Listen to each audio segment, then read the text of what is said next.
샬롬 샬롬 샬롬 샬롬 샬롬. 하나님 사랑합니다. 여러분 주 안에서 사랑합니다. 오늘 예레미야 18장 말씀 전체 봅니다.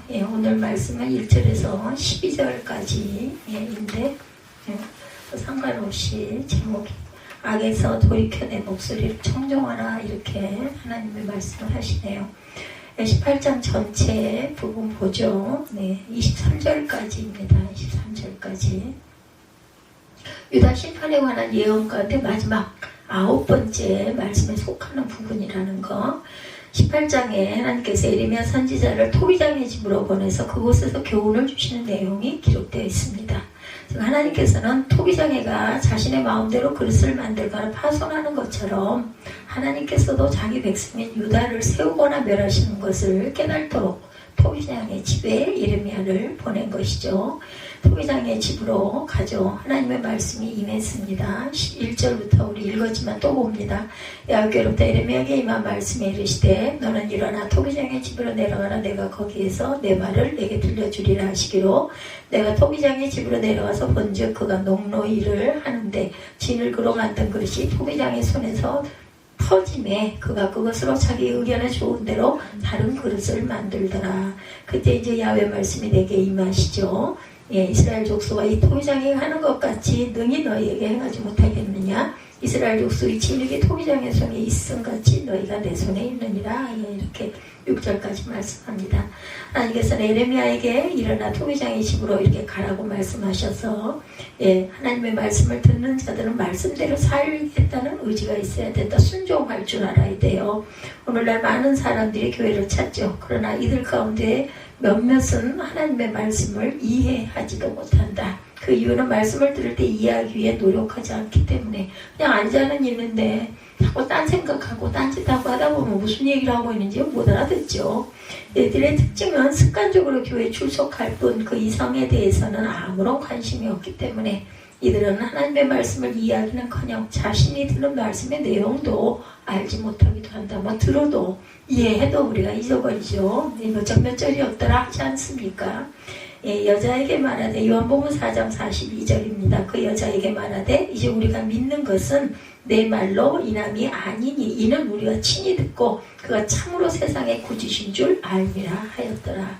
야훼 말씀을 청종하고 출애굽기 15장 26절입니다. 이르시되 너희가 너희 하나님 나 야훼의 말을 들어 순종하고 내가 보기에 의를 행하며 내 계명에 귀를 기울이며 내 모든 규례를 지키면 내가 애굽 사람에게 내린 모든 질병 중 하나도 너에게 내리지 아니하리니 나는 너희를 치료하는 야훼임이라.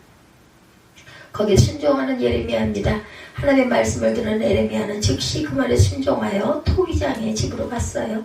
하나님께서 기뻐하시는 사람들은 일을 많이 하는 사람, 업적에 대해서 세상으로부터 훌륭하다는 평가를 받는 사람이 아니라 하나님의 말씀에 온전히 순종하는 사람이다. 내가 뭘 많이 하고 이런 걸 말하시는 게 아니에요. 하나님은 내 말을 잘 듣고 믿고 순종하느냐, 이것이 가장 중요합니다. 비록 인기가 있고 갈채를 받을 만한 업적이 있을지라도 주를 불순종한 사람들은 불법을 행한 자로 평가를 받는다. 우리가 자녀들 기르면서 그러잖아요. 얼마나 뭘 잘하겠어요. 실수투성이죠. 우리도 또 그렇게 자랐고 그렇다 할지라도 노력하고 애쓰는 녀석은 뭘 좀 잘못해도 안쓰러운 마음이 들죠. 근데 자꾸 말 안 듣고 들은 척도 안 하고 옆길로 가면 밉지 않아요. 똑같습니다. 이름 없이 빛도 없이 살았다 해도 주로 온전히 순종한 사람들은 귀하게 여김되어 하늘의 상급에 참여하게 된다는 것을 잊지 맙시다. 그렇기 때문에 성도들은 다른 무엇보다도 순종하는 법을 배워야겠다. 모든 말을 순종하여 예레미야 35장 8절입니다. 우리가 레갑의 아들 우리 선조 요나답이 우리에게 명령한 모든 말을 순종하여 우리와 우리 아내와 자녀가 평생 동안 포도주를 마시지 아니하였다. 이렇게 말씀하고 있습니다. 말을 듣고 행하는 자 마태복음 7장 24절입니다. 그러므로 누구든지 나의 이 말을 듣고 행하는 자는 그 집을 반석에 지은 지혜로운 사람 같으니라. 토기장의 일을 바라봅니다. 토기장의 집에 간 예레미야는 그 집에서 토기장의 진흙이 자신의 생각대로 빚어지지 아니하자 그것을 파상하여 새로운 그릇을 만드는 것을 봅니다. 하나님께서 이러한 모습을 통해서 예레미야에게 깨우쳐 주시려고 하시는 하나님의 그 뜻이 있겠죠. 예수께서 공중에 날아다니는 새나 들의 백합화를 가리키시면서 당시의 사람에게 심오한 하나님의 뜻을 가르쳐 주셨어요. 마태복음 6장 28절에 증거하고 있죠. 무엇을 얻을까 바라봅니다. 사도행전 3장 5, 6절입니다. 그가 그들에게서 무엇을 얻을까요? 바라보거늘 베드로가 이르되 은과 금은 내게 없거니와 내게 있는 것을 내게 주노라. 나사렛 예수 그리스도의 이름으로 일어나 걸으라. 이렇게 말합니다. 결국 일어나 걷죠. 고침을 받습니다. 새하늘과 새 땅을 바라보라. 베드로후서 3장 13절에 우리는 그의 약속대로 의가 있는 곳인 새하늘과 새 땅을 바라보도다. 하나님의 교훈이에요. 너희가 내 손에 있느니라 말합니다. 우리 6절까지 읽었어요. 내가 어느 민족이나 국가를 뽑거나 부수거나 멸하려 할 때에 만일 내가 말한 그 민족이 그의 악에서 돌이키면 내가 그에게 내 입으로 생각하였던 재앙에 대하여 뜻을 돌이키겠고 내가 어느 민족이나 국가를 건설하거나 심으려 할 때 만일 그들이 나보기에 악한 것을 행하여 내 목소리를 청종하지 아니하면 내가 그에게 유익하게 하리라고 한 복에 대하여 뜻을 돌이키리라. 10절까지 말씀이죠. 뜻을 돌이키리라. 모든 것을 하나님께서 주셨고 우리가 받았기 때문에 누가 너를 남달리 구별하였느냐. 고린도전서 4장 7절입니다. 내게 있는 것 중에 받지 아니하는 것이 무엇이냐. 내가 받았은즉 어찌하여 받지 아니한 것 같이 자랑하느냐. 이렇게 말씀하고 있어요. 예레미야가 유다 백성들에게 외쳐야 할 말씀은 유다의 운명은 어디에? 하나님의 손에 달려있다라는 것. 이스라엘 조선이 하나님의 손에 있어요. 그릇을 자기 임의대로 파상하고 새로 만드는 토기장인처럼 하나님 손 안에 우리가 모두 다 있습니다. 모든 것의 주인 되신 하나님께 대한 의무가 우리에게 있죠. 특별히 우리의 생활 속에 하나님의 주권을 인정하는 삶을 살자. 하나님을 바라볼지니라. 호세아 12장 6절입니다. 그런즉 너희 하나님께로 돌아와서 인애와 정의를 지키며 항상 너희 하나님을 바랄지어다. 하나님의 영광입니다. 로마서 5장 2절 또한 그로 말미암아 우리가 믿음으로 서 있는 이 은혜에 들어감을 얻었으며 하나님의 영광을 바라고 즐거워하느니라 말씀합니다. 죄를 미워하세요. 하나님께서는 그죠? 그러므로 11절입니다. 이제는 유다 사람들과 예루살렘 주민들에게 말하 이르기를 야훼 말씀에 보라 내가 너희에게 재앙을 내리며 계책을 세워 너희를 치료하노니 너희는 각기 악한 길에서 돌이키며 너희의 길과 행위를 아름답게 하라 하셨다 하라. 그러나 그들이 말하길 이는 헛되니 우리는 우리의 계획대로 행하며 우리는 각기 악한 마음에 완악한 대로 행하리라 했느니라. 그러므로 야훼께서 이와 같이 말씀하시니라. 너희는 누가 이러한 일을 들었는지 여러 나라 가운데 물어보라. 처녀 이스라엘이 심히 가증한 일을 행하였도다. 레바논의 눈이 어찌 들의 바위를 떠나겠으며 먼 곳에 흘러내리는 찬물이 어찌 마르겠느냐. 무릇 내 백성은 나를 잊고 허무한 것들에 분향하거니와 이러한 것들은 그들로 그들의 길 곧 그 옛길에서 넘어지게 하며 곁길 곧 닿지 아니한 길로 행하게 하여 그들의 땅으로 두려움과 영원한 웃음거리가 되게 하리니 그리로 지나가는 자보다 놀라서 그의 머리를 흔들리라. 내가 그들을 그들의 원수 앞에서 흩어버리기를 동풍으로 함같이 할 것이며 그들의 재난의 날에는 내가 그들에게 등을 보이고 얼굴을 보이지 아니하리라. 17절까지 말씀에 오늘 본문은 12절까지죠. 그들을 말하기를 이는 헛되니 우리는 우리의 계획대로 행하며 우리는 각기 악한 마음이 완악한 대로 행하리라 하느니라. 너희들이 이렇게 잘못 가고 있다는 말씀을 하고 있는 거죠. 쭉 전체를 봅니다. 특별히 우리의 생활 속에 하나님의 주권을 인정하는 삶을 살 줄 알아야겠다. 하나님을 바라볼지니라. 호세아 12장 6절 너희 하나님께로 돌아와 인애와 정의를 지키며 항상 너희 하나님을 바랄지니라. 하나님의 영광에 대해서 로마서 5장 2절 또한 그로 말미암아 우리가 믿음으로 서 있는 이 은혜에 들어감을 얻었으며 하나님의 영광을 바라고 즐거워하라. 죄를 미워하세요. 하나님은 이스라엘 하나님의 명령과 모세의 명한 모든 율법을 지켜 행하면 그들이 받은 그 열주에 준 땅에서 떠나 유리하지 않을 것이다 약속을 받았어요. 그러나 이 백성들이 듣지 않고 악을 행함으로 하나님의 진노를 바로 앞두게 되었다는 것. 하나님은 죄를 미워하시는 분이에요. 죄를 미워해요. 죄 짓는 사람을 미워하는 게 아니라 죄는 분량이나 정도에 관계없이 상당한 보응이 따르게 되는 것이기 때문에 소홀히 취급하지 말자. 야훼의 미워하심입니다. 잠언 17장 15절 악인을 의롭다 하고 의인을 악하다는 이 두 사람은 다 야훼께 미움을 받느니라. 그러니까 온전하게 잘 깨달을 줄 알아야 된다. 정의를 사랑하고 악을 미워해야 되죠. 시편 45편 7절입니다. 왕은 정의를 사랑하고 악을 미워하시니 그러므로 하나님 곧 왕의 하나님이 즐거움의 기름을 왕에게 부어 왕의 통유보다 뛰어나게 하셨나이다. 돌이키면 용서해 주시겠다고 말씀하세요. 야훼 하나님께서 유다 백성들의 죄악으로 인하여 그들에게 재앙을 내리고 계책을 베풀어 벌하겠다 경고하면서 그들의 회개를 촉구하고 있어요. 13절 그러므로 야훼께서 이와같이 말씀하시니라. 너희는 누가 이러한 일을 들었는지 여러 나라 가운데 물어보라. 처녀 이스라엘이 심히 가증한 일을 행하였도다. 레바논의 눈이 어찌 들의 바위를 떠나겠으며 먼 곳에서 흘러내리는 찬물이 어찌 마르겠느냐. 물은 내 백성은 나를 잊고 허무한 것을 분양하거니와 이러한 것들은 그들로 그들의 길 곧 옛길에서 넘어지게 하며 곁길 곧 닿지 아니한 길로 행하게 하여 그들의 땅으로 두려움과 영원한 웃음거리가 되게 하리니 그리로 지나가는 자보다 놀라서 그의 머리를 흔들리라. 내가 그들을 그들의 원수 앞에서 흩어버리기를 동풍으로 한같이 할 것이며 그들의 재난의 날에는 내가 그들에게 등을 보이고 얼굴을 보이지 아니하리라. 그들이 말하기를 오라 우리가 꾀를 내어 예레미야를 치자. 제사장에게서 율법이 지혜로운 자에게서 책략이 선지자에게서 말씀이 끊어지지 아니할 것이니 오라 우리 혀로 그를 치고 그의 어떤 말도 주의하지 말자 하나이다. 이렇게 얘기하죠. 그러면서 야훼여 나를 돌아보사 나와 더불어 다투는 그들의 목소리를 들어보옵소서. 어찌 악으로 손을 갚으리까마는 그들이 나의 생명을 해하려고 그 동의를 받나이다.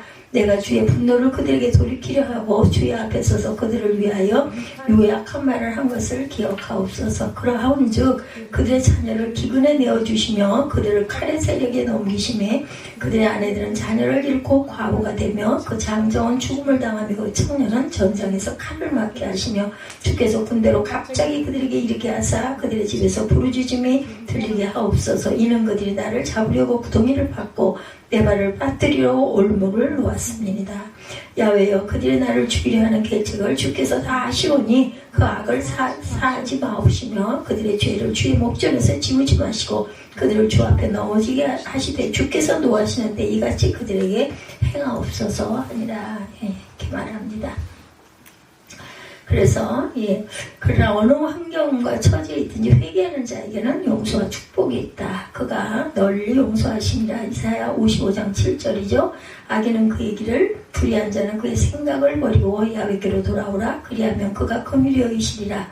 우리 하나님께로 돌아오라. 그가 너그럽게 용서하시리라. 용서해야 한다고 저 누가복음 6장 37절 비판하지 말라. 그리하면 너희가 비판을 받지 않을 것이요 범죄하지 말라. 그리하면 너희가 정죄를 받지 아니할 것이요 용서하라. 그리하면 너희가 용서를 받을 것이다. 우리가 항상 상대방을 너그럽게 용서할 때 나 또한 하나님께 용서를 받는다는 것 깨달아야 되겠죠. 유다의 제왕과 예레미야의 기도가 마지막으로 나와 있죠. 백성의 강팍함. 하나님의 간곡한 권면에도 불구하고 유다 백성들은 강팍하기 그지없었다. 유다 백성들은 열방 중에 어느 나라도 받지 못한 은혜와 축복을 받았음에도 불구하고 그들은 하나님을 떠났어요. 하나님께서 자연계 현상들을 말씀하신 것은 그처럼 무생물인 자연도 변하지 않는데 하물며 만물의 영장이며 하나님의 신부인 유다 백성들이 변하여 하나님을 버린 사실을 강조하기 위함이죠. 이처럼 하나님을 떠난 인간은 하찮은 무생물보다 못한 존재로 전락하고 맙니다. 마음이 강팍하다. 에스겔 2장 4절이죠. 이 자손은 얼굴이 뻔뻔하고 마음이 굳은 자 아니라 내가 너를 그들에게 보내노니 너는 그들에게 이르기를 주 야훼의 말씀이 이러하시다 하라. 누구든지 죄의 유혹으로 강팍하게 된다. 히브리서 3장 13절입니다. 오직 오늘이라 일컫는 동안에 매일 피차 권면하여 너희 중에 누구든지 죄의 유혹으로 완고하게 되지 않도록 하라. 재난을 당하는 유다입니다. 하나님께서는 옛길을 가지 아니하고 곁길로 간 유다 백성들을 원수 앞에서 흙길을 동풍으로 하는 것처럼 하시겠다 이렇게 말씀하시죠. 여기서 원수는 바벨론 군대를 말하고 동풍은 인간을 징계하거나 교훈을 주실 때 사용되었던 지방에서 부는 바람을 말하고 있습니다. 동풍. 그런데 하나님께서 이같이 선언하신 이유, 유다 백성들이 다른 신을 숭배했기 때문이에요. 예, 참조합니다. 신명기 31장 18절이에요. 그들이 돌이켜 다른 신들을 따르는 모든 악행으로 말미암아 내가 그때 반드시 내 얼굴을 숨기리라 이렇게 말씀합니다. 재앙으로 죽어요. 민수기 14장 37절 8절입니다. 그 땅에 대하여 악평한 자들은 야훼 앞에 재앙으로 죽었고 그 땅을 정탐하러 갔던 사람들 중에 오직 눈의 아들 여호수아와 여분의 아들 갈렙은 생존하니라.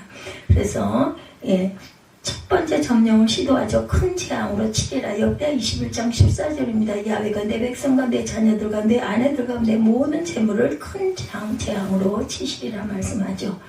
예레미야가 기도합니다.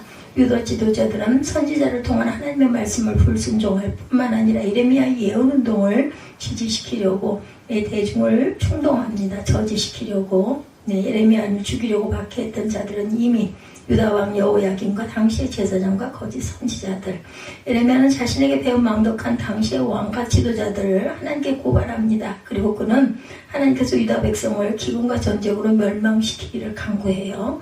또한 이 강구는 하나님의 예언이기도 했어요. 예레미야가 이와 같은 기도를 드리는 것은 유다 백성을 자신을 죽이려는 음모를 꾀했기 때문이다. 그래서 기도하는 거 보죠. 19절 보면 야훼여 나를 돌보사 나와 더불어 다투는 그들의 목소리를 들어보옵소서. 악으로 선을 갚으리까마나 그들이 나의 생명을 해하려고 구덩이를 팠나이다. 내가 주의 분노를 그들에게 돌이키려 하고 주의 앞에 서서 그들을 위하여 유약한 말을 한 것을 기억하옵소서.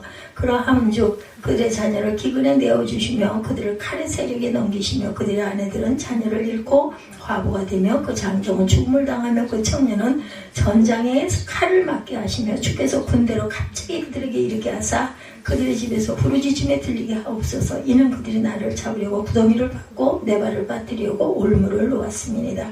야훼여 그들이 나를 죽이려고 하는 계책을 주께서 다 아시오니 그 악을 사하지 마오시며 그들의 죄를 주의 목전에서 지우지 마시고 그들을 주 앞에 넘어지게 하시되 주께서 노하시는데 이같이 그들에게 행하옵소서 하니라 이렇게 말하고 있습니다. 우리 18장, 예레미야 18장 본장인 토기장의 교훈을 통해 우리는 하나님이 어떤 분이시며 우리의 존재는 어디에 기반을 둬야 하는가를 깨닫게 하시죠. 자신의 등도 자신의 눈으로 직접 볼 수가 없어요. 그죠? 우리 등어리도 우리가 못 봐요. 우리 눈으로는 누가 닦아줘야, 누가 봐줘야. 등 가운데 뭐가 나거나 했을 때 혼자 볼 수가 없어요. 우리의 생명의 근원인 심장도 자기 의지로 움직이거나 중단시킬 수 없습니다. 따라서 창조주신 하나님만을 경외하며 살아가야 되는 우리 한순간 이후에 일이 무슨 일이 일어날지는 아무도 모르죠. 오늘 우리가 만나게 되는 이 에레미야라는 사람, 이스라엘의 남왕조인 유다 왕조가 멸망하기 전 40년 전부터 하나님의 사역을 감당했던 선지자다. 이스라엘 남왕조 유다가 완전히 멸망하고 바벨론의 포로로 끌려간 뒤에 그는 지금의 이집트로 망명을 해서 그곳에서 마지막 예언자로 사역을 감당하다가 거기에서 결국은 사람들의 돌에 맞아서 죽임을 당했던 아주 불행한 한 생애를 살았던 선지자. 수천 년 후에 성경에 기록해서 우리가 계속해서 그분의 말씀을 보고 기도를 듣죠. 이 에레미야 다음에 여러분 보시면 성경에 예레미야 애가라는 한 권의 짧은 책이 있는데 예레미야 선지자가 이스라엘 백성들을 향해 정말 애절한 사랑을 담아서 그들의 회개를 촉구한 시로 이 예레미야 애가가 기록되어 있어요. 그는 나라를 끝지게 사랑하고 민족을 사랑해서 그들을 향해 하나님의 말씀을 예언하고 회개를 촉구했지만 그 시대 같이 살았던 많은 사람들은 예레미야 선지자를 민족의 반역자로 매국노로 매도를 하면서 핍박했습니다. 돌로 쳐 죽였어요. 결국은 그는 감옥에 갇히는 신세가 되기도 했고 많은 어려움을 당하죠. 우리는 오늘 우리가 살아가는 이 시대를 어쩌면 에레미야가 살았던 그 위기 상황의 이야기를 하는 사람들도 없지 않아 있어요. 겉으로는 평온한 것 같고 문제가 없는 것 같지만 영적인 눈으로 바라보았을 때 상당히 많은 문제를 가지고 있는 것이 오늘 우리가 살아가는 이 시대가 아닌가 하는 생각이 듭니다. 예레미야 선지자가 예언했던 그 당시 북왕국은 망해버리고 이제 남왕국만 남아 존재했을 때 멀리 지금의 이라크 지역에서 새로운 한 제국 어마어마한 제국 신바벨론 제국이 이제 서서히 성장을 하면서 검은 먹구름이 북쪽에서부터 남쪽을 향해 덮어 내려오던 그 시대에 예레미야 선지자는 이스라엘 백성들을 향해 회개를 촉구하고 회개하지 않으면 하나님의 무서운 채찍이 그들에게 임할 것이라고, 그리고 유다 왕국은 결국 망하게 될 것이라는 예언을 함으로 말미암아서 외국노로 민족 반역자로 그렇게 미움을 받습니다. 꼭 예수님이 십자가형을 받을 때 그 죄와 똑같은 죄를 뒤집어 쓰죠. 그 당시 사람들이 예레미야 선지의 이러한 예언에도 불구하고 그들은 교만하고 하나님 앞에 방자함으로 말미암아 영적인 무지와 영적인 무언가로 하루하루를 살아갔다.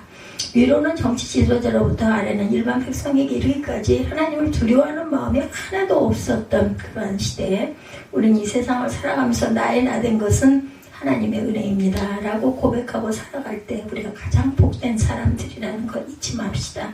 그리고 온 백성과 정치 지도자들은 우리가 이렇게 살 수 있는 것 하나님의 은혜죠. 그런 고백이 있어야 합니다.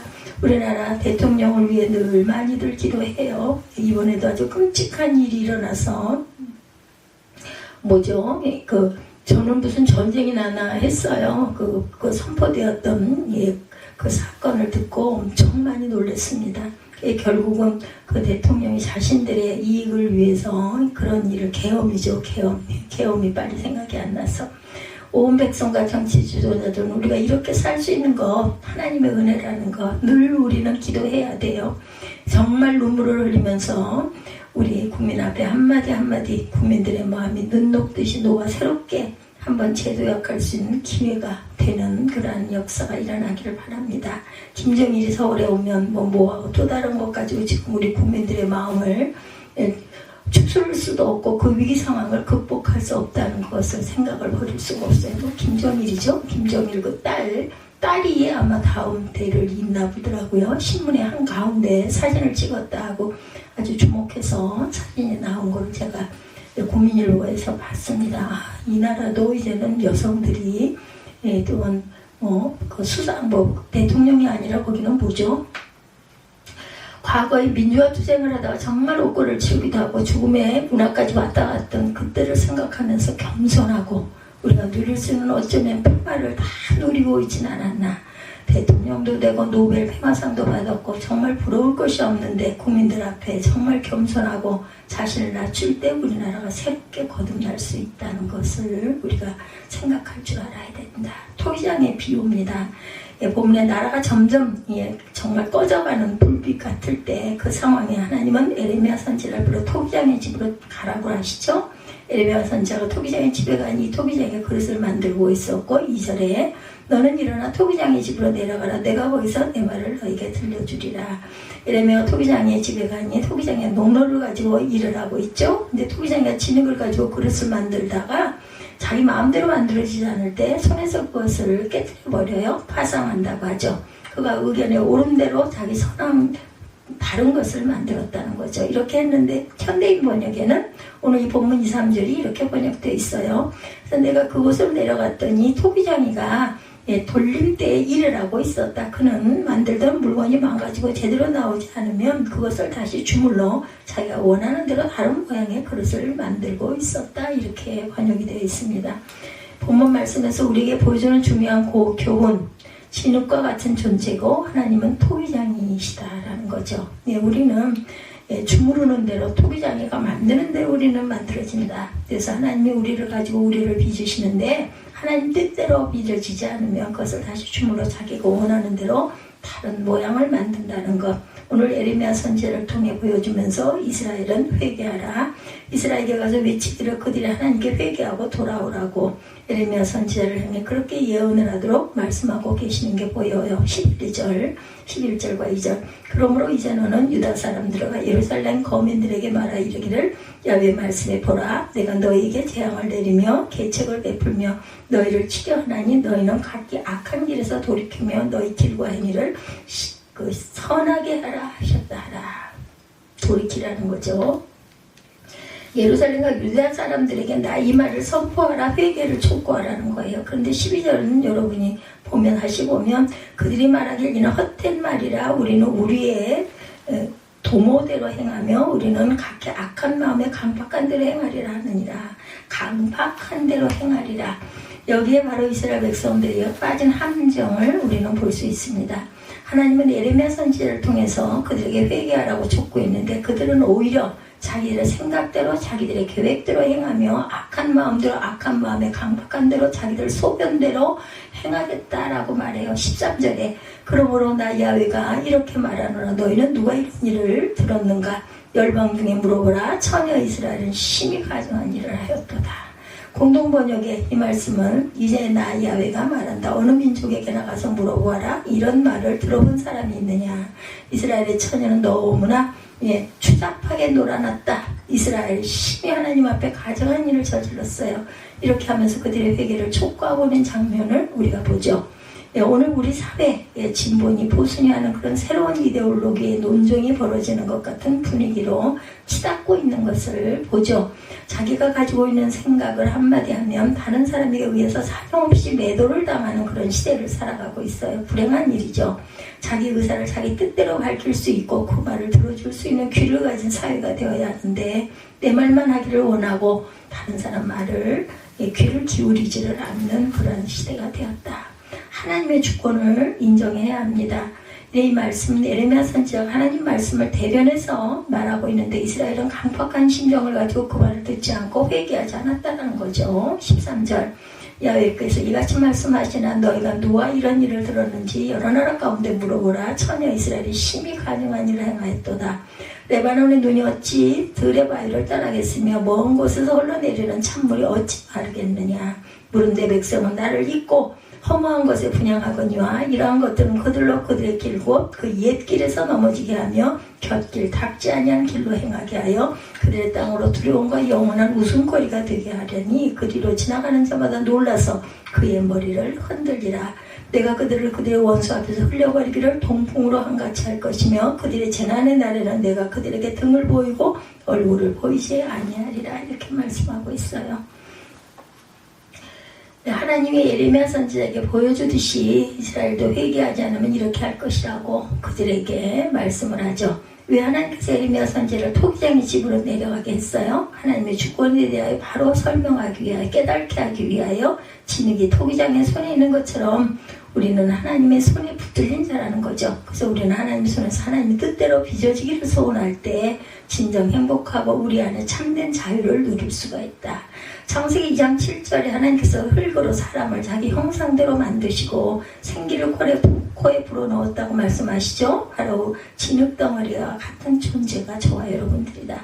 창조주 되신 하나님께서 토기를 빚어주시니 우리를 빚어나가신다는 것을 인정하고 수용할 줄 알아야 된다. 순종해야 돼요. 그래서 그랬을 때 우리가 살아가는 게 평탄해지죠. 구약성경 이사야 선지자 신약의 바울도 토기장의 비유를 말하죠. 구약성경 이사야서 64장 8절에 보면 야훼여 주는 우리 아버지십니다. 우리는 진흙이요 주는 토기장이시니 우리는 다 주의 손으로 지으신 것이라 이렇게 고백하죠.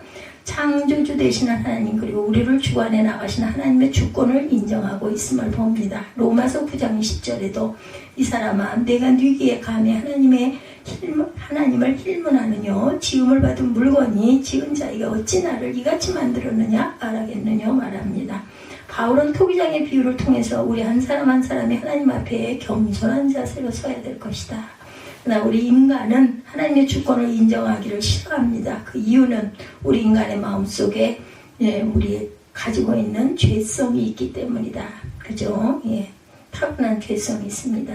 우리 마음은 교만으로 덮여있고 교만한 자는 그 마음에 이르기를 하나님이 없다 하도다 하고 시편 기자가 말한 것처럼 오늘 우리 현대인들은 과학 만능주의에 사로잡혀 있다.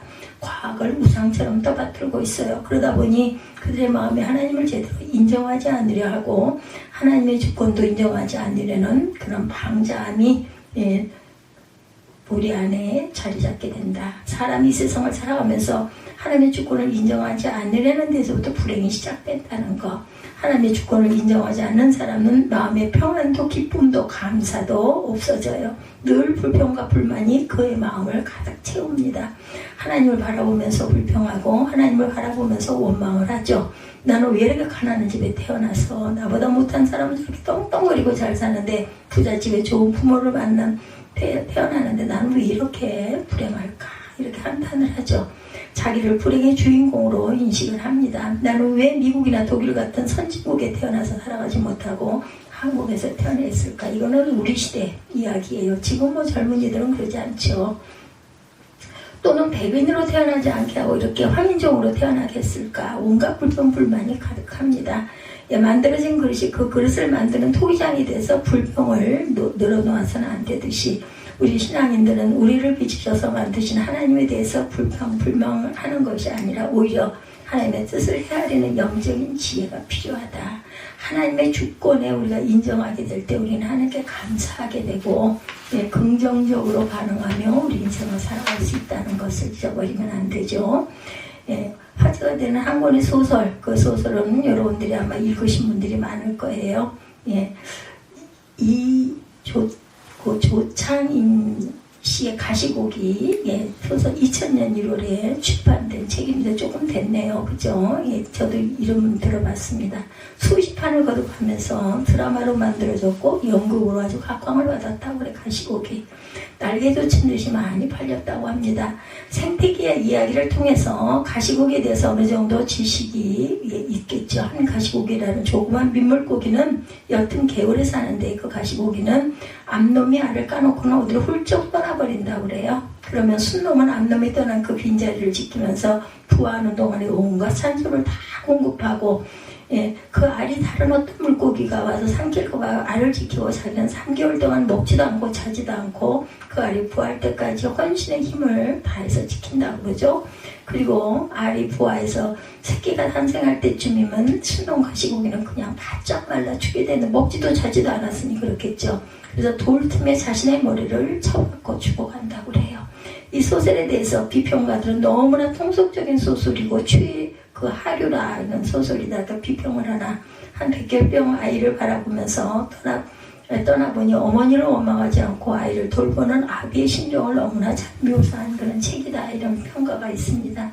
인터넷에 이 소설을 읽고 독후감을 적은 글들은 여러 편 보니 한 중학생은 이 소설을 읽고 자기 부모님의 은혜를 더욱 깨닫게 되고 부모님을 더욱 사랑하게 해준 책이다. 이런 이야기도 있고, 어느 40대 직장 남성은 자신의 부족에도 불구하고 가정을 지켜준 아내에게 감사한다. 어느 30대 주부는 그동안 일상적인 삶에 불평하고 살았는데 일상적인 삶이 축복이라는 것을 깨닫게 되었다. 이런 댓글들이 많이 달려있다고 합니다. 우리가 항상 주변에 여러 가지 일들이 일어날 때 항상 나는 그래도 이나마 정말 감사하구나 이런 생각을 깊이 해야 되겠죠. 세 번째, 마음을 새롭게 해서 쓰임받는 그릇으로 만들어 가야겠죠. 서로가 서로를 긍정적으로 바라보는 자세. 하나님의 주권을 믿는 사람은 자신의 현재를 부정하지 않고 현재를 긍정적으로 인식할 줄 알아야 된다. 하나님의 주권을 인정함으로 우리가 서로를 향해 새로 다듬어지고 새로 빚어져가는 존재들이 되어야겠다는 거죠. 12절 말씀입니다. 그러나 그들이 말하기를 이는 헛된 말이라 우리는 우리의 도모대로 행하며 우리는 각기 악한 마음에 강박한 대로 행하리라. 이레미야 선지자는 그들을 향해 회개를 촉구했고 그들이 진정 하나님 앞에 돌아와 복된 삶을 누리기를 예언했지만 오히려 악한 마음을 가지고 자기 뜻대로 행하고 악한 마음으로 자기들 뜻대로 살겠다 이렇게 말해요.